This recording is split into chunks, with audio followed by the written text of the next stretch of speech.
Now open your favorite browser and search for Download Office Deployment Tool. Hit Enter. Now the very first link, it will be from Microsoft. Click on this link.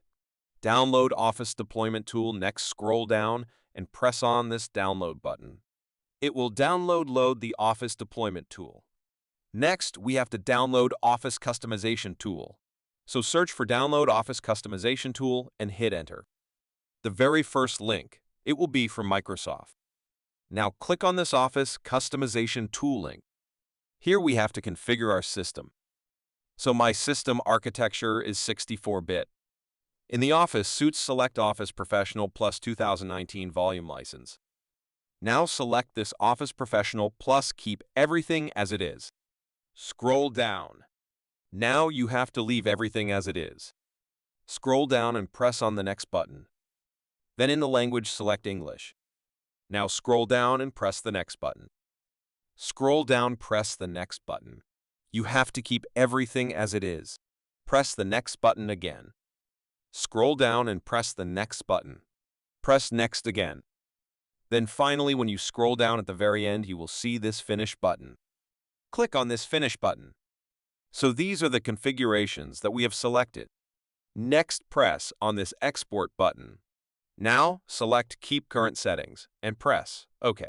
Now accept the term and license. Press Export button. This will download the configuration file that we just selected. Next, press Window E key on your keyboard. This will launch File Explorer. Now inside Downloads here, we have downloaded the files. Now, here you have to create a new folder. Name it Office 2019. You have to give the exact same name. Next, select the file that we just downloaded.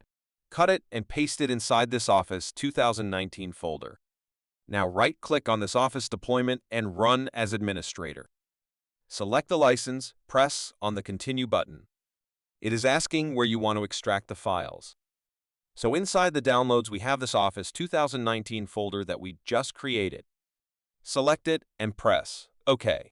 This will extract all the files here. Press OK button and you can see we have extracted all the files here. Now go to Downloads. Here we have Office 2019 folder. Now cut it and we have to paste it inside our C drive. So go to your C drive and paste it here. Now press the Window key on your keyboard and search for CMD. This will open Command Prompt. Now run as administrator. Now we have to execute some commands in our terminal. These commands will be provided in the description section. So copy the very first line from the notepad. Select it, press Ctrl-C to copy and come back to your terminal. Ctrl-V, paste it and hit Enter. Next, copy the second line from the notepad. Select it, press Ctrl-C to copy again. Come back to your terminal and press Ctrl-V to paste it. Now this will download and install Microsoft in our system, and this process will take some time. Now we have successfully downloaded and installed Microsoft Office in our system. Now you can close all the windows. We have installed all the Microsoft Office applications like MS Word, PowerPoint, Excel, and we are good to go. I hope you found this video useful. Don't forget to like and subscribe this channel. Thank you.